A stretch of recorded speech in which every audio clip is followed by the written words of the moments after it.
Hello mga kaulam! Ayan at tayo ay naka-Nigerian food, African food. Ang tawag dyan ay jollof rice. Tapos, mga kaulam yung kinain kong dahon, ang tawag doon ay jarjir.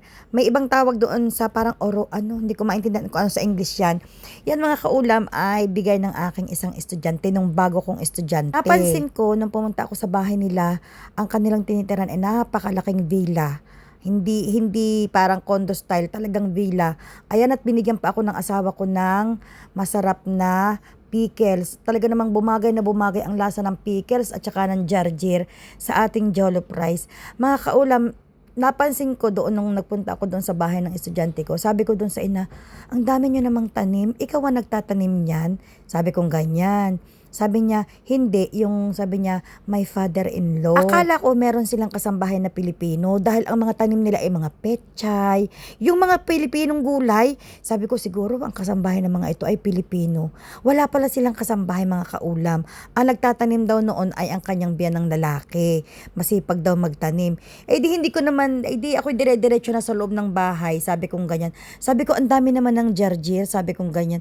Na ngayon, one and a half hour ang session ko sa anak niya every other day. Tapos, ayun binigyan pa ako ng asawa ko ng pickle dahil nag-request pa ako at ang sarap ng pickle talaga. Tapos, nung tapos na ako ng pag-tutor, ay di hinihintay na ako ng asawa ko sa labas ng villa dahil medyo malayo yung lugar nila.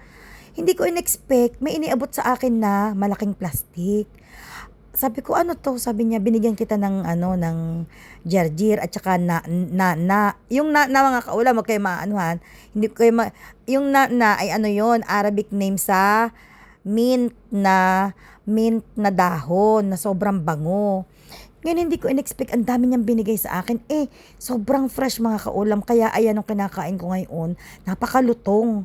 Yung binibili naman namin sa palengke, hindi na masyadong malutong. Syempre, galing na yun sa parang kumbaga 2 days ago na galing sa farm. Itong kinakain ko ngayon, kakabigay lamang ng estudyante ko. Parang pagdating sa bahay, hinugasan lang na maayos ng asawa ko. Kaya sobrang lutong talaga.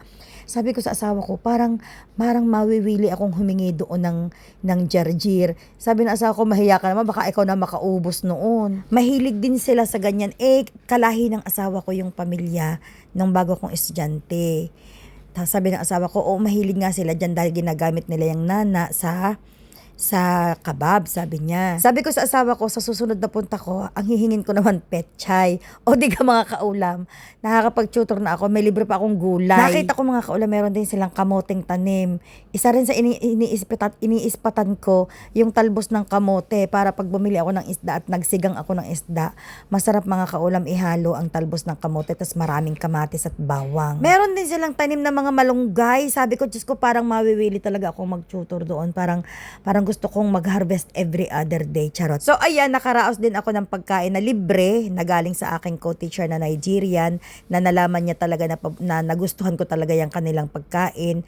Tapos, pag tuwing magluluto daw siya ngayon, ang ginagawa niya, nilalagyan niya ako sa isang Tupperware. Tapos, ipinapabaon niya sa akin pauwi ng bahay. Dahil alam niya na nag-tutor ako para daw hindi na ako magluluto. Yung co-teacher ko na yun, medyo may pera yun kumbaga well off sila. Kaya, hindi niya kailangang mag-tutor. May kaya ang kanyang asawa. Kaya sabi ko sa kanya, very lucky ka naman kasi hindi mo kailangang mag-tutor. Okay ka na, sabi ko sa kanyang ganyan. Dalawa din ang anak niya dito ng college. Sabi ko sa kanya, paano mo na-afford na dalawa ang college mo, tapos wala, bahay at trabaho ka lamang. Sabi niya, awa naman ng Diyos, na-afford naman ang asawa ko dahil may negosyo pala ang asawa niya. Di ka mga kaulam, may mga tao talagang pinagpala. Hindi ko naman sinasabing hindi ako pinagpala mga kaulam. Very blessed nga ako kahit papaano. Dahil meron akong trabaho, kaya ng katawan kong mag-part-time, kaya ng katawan kong... Pero minsan mga kaulam, alam niyo, minsan nadaing na rin ang katawan ko. Hindi lang minsan, madalas nagsasabi na rin ang katawan ko na dahan-dahan naman. Preno din kahit papaano dahil hindi ka na bata. Ikaw ay maedad na. Kaya kailangan mo ring magpahinga. So ayan, ang pinaghugas ko ng pinggan na yung asawa ko dahil ako'y apaalis na rin. Tapos yan nga, gusto ko sanang kainin yung nuts na yan. Pero sabi ko siguro, some other time na laang.